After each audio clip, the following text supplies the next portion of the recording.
তোমাদের জার্সি ছাপার জন্য একটা সহজ পদ্ধতি দেখিয়ে দিচ্ছি। সেক্ষেত্রে তোমাদের স্ক্রিন কোনো এক্সপোজ করতে হবে না, স্ক্রিন একদম ব্ল্যাঙ্ক থাকবে। প্রথমে করবে কি, যে কোনো কাগজের ওপর তোমরা এরকম নম্বরগুলো লিখে লিখে রাখবে। এবার এই কাগজে, আমি এখানে কাগজে দেখাচ্ছি, এই কাগজটা কি করবে, এই নাম্বারগুলো প্লাস্টিকের ওপর কেটে রাখবে।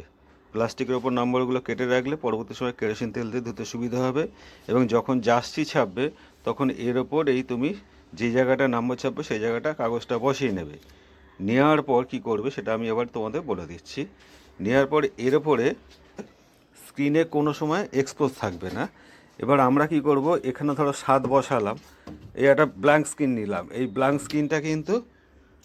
স্ক্রিনটা কিন্তু কখনোই তুমি এক্সপোজ করবে না। ব্ল্যাঙ্ক স্ক্রিনটা ব্ল্যাঙ্কস হবে, কাজের পর তুমি এই স্ক্রিনটাকে মুছে রেখে দেবে। এরকম ব্ল্যাঙ্ক স্ক্রিন নেবে, শুধু কাপড় বাঁধা।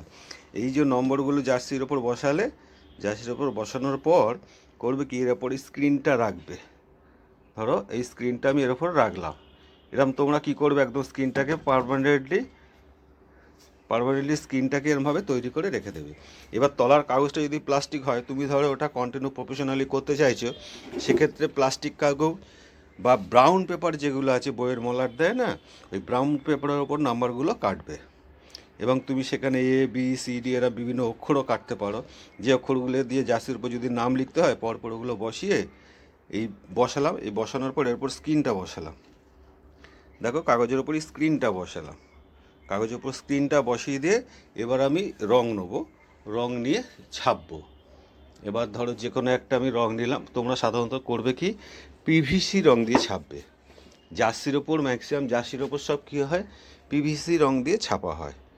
হ্যাঁ, এবার তুমি স্কুইজারটা নাও একটু, এখান থেকে একটু যে কোনো একটু রং নাও, এই রং একটু নাও। রংটা এই কাগজের এইটুকুনি জায়গায় ফেলবে, রংটাকে এইটুকুনি জায়গায় ফেলবে।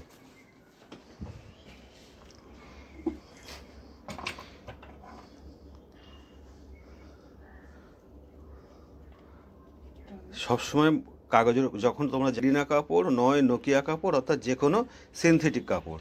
এবার দেখো আমার ছাপাটা 7 নম্বর ছাপাটা হয়ে গেল। দেখো 7 ছাপা আমার হয়ে গেল।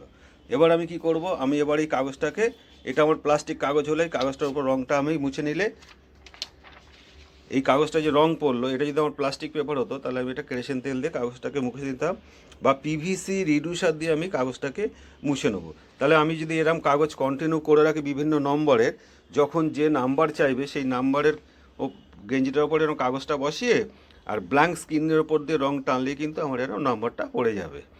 এটা কি হবে, তোমরা যখন প্রফেশনালি করবে তোমরা সব ধরনের নাম্বার কেটে রাখবে, সব ধরনের নাম্বার কেটে রাখবে। দাও স্ক্রিনে রং তুলে দাও, রং তুলে ফেলো। এবার এটা হচ্ছে এই যে সহজ পদ্ধতি, মানে যারা ধরো মনে করে প্রফেশনালি নাম্বারিংয়ের কাজ করব জার্সির ওপর, তুমি যদি এখন নাম্বার এক্সপোজ করে রাখো তাহলে কি হবে, বিভিন্ন সাইজের নাম্বার লোকে চায়, তাহলে বিভিন্ন সাইজে তোমাকে স্ক্রিন বানিয়ে রাখতে হবে। দেখা যাবে তোমার সেক্ষেত্রে হয়তো 10-15টা স্ক্রিন এনগেজ হয়ে থাকবে। কিন্তু তুমি যদি এরকম কাগজে পার্টি যেটাই চাইছে সেটাই যদি তুমি এরকম কাগজে ড্রয়িং করে তারপর কেটে নাও, বা কম্পিউটার থেকে আউটলাইন বের করলে, করে আবার ওটা স্টিকার কাটিং ছুরি দিয়ে কাগজটা কেটে নিলে তোমার সমস্ত কিছু প্রজেক্টগুলো, কাগজগুলো থাকলো। পার্টি যখন যেটা চাইছে, যে সাইজটা চাইবে, যে জিনিসটা চাইবে, যে বা এ বি সি ডি বিভিন্ন অ্যালফাবেট এরকম কেটে রাখবে নাম লেখার জন্য, পরপর ওগুলোকে গেঞ্জির ওপর বসিয়ে তারপরে কি করবে, ওপরে স্ক্রিন বসিয়ে রং দিয়ে টেনে দেবে, ওটাকে মুছে দাও। হ্যাঁ, এটা হচ্ছে একটা সহজ প্রসেস যদি তুমি প্রফেশনালি এই জিনিসটা করতে চাও। দেখো এটা বোঝাই যাচ্ছে কী সুন্দর হলো, কিন্তু সেক্ষেত্রে তোমার কি হলো, এই যে ব্ল্যাঙ্ক স্ক্রিন। এবার এই স্ক্রিন থেকে আমি রংটা মুছে ফেলবো, আমার স্ক্রিনটা কিন্তু ব্ল্যাঙ্কই থাকবে। আর এই স্ক্রিনটা আমি কিন্তু সারা জীবন কাজে লাগিয়ে যাবো যদি না ছিঁড়ি। তাহলে এটা বারবার কাজ করবো আর মুছে রাখবো। আর এই রংটা তোমরা সবসময় ইউজ করবে কি, পিভিসি কালার আর পিভিসি রিডিউসার। আর কাপড় ইউজ করবে কত, 16 নম্বর কাপড় জার্সির জন্য ইউজ করবে। এবং এই কমপ্লিট সিস্টেমটা করে নিজের ঘরে রেখে দেবে। একটা স্ক্রিন থাকলেই তুমি যে কোনো নাম্বার বা যে কোনো নাম সমস্ত কিছু তুমি কিন্তু পরপর করে যেতে পারবে। এটা তোমাদের দেখালাম কি একদম টোটালি একটা প্রফেশনাল ভিডিও। মানে প্রফেশনালি যখন তুমি মার্কেটে কাজ করবে, বা তুমি ধরো তুমি একটা দোকান করেছো বা শপ করেছো, যে যেরম নাম লিখতে চাইছে, নাম্বার লিখতে চাইছে, তার জন্য তোমার স্ক্রিন করার কোনো প্রয়োজন পড়বে না। অর্থাৎ ওই ব্রাউন কাগজের ওপর যে মলার দেয় যেসব বইটই, ব্রাউন কাগজের ওপর তুমি বিভিন্ন কিছু স্টেনসিল করে কেটে নিতে পারো, বা প্লাস্টিক কাগজের ওপর কেটে রাখতে পারো, যেটা দীর্ঘদিন চলবে, এবং কাজ করার শেষে ওটা মুছে রেখে দিলে পরিষ্কার হয়ে গেল, স্ক্রিনটা মুছে ফেলবে। এই ক্ষেত্রে কি হবে, তোমার কাজটা খুব সুবিধা হবে এবং তাড়াতাড়ি হবে। এর জন্য তোমাকে অনেকগুলো স্ক্রিন এনগেজ করে রাখতে হবে না। কেরোসিন তেল কেরোসিন। ওকে, পরের আবার নেক্সট প্রসেস একটা দেখাবো তোমাদের। এই যে কাপড়টা, এটাকে কি বলা হয়, সুপার পলি। সুপার পলি কাপড়, এটা দিয়ে জ্যাকেট ছাপা হয়। এটা দেখো ভেতরে এক ধরনের দেখতে একটু শোয়া শোয়া আছে, মানে, আর ভেতরে ভেতরে দেখো সোয়েট সোয়েট ভাব আছে, আর ওপর দিকটা একদম তেলা।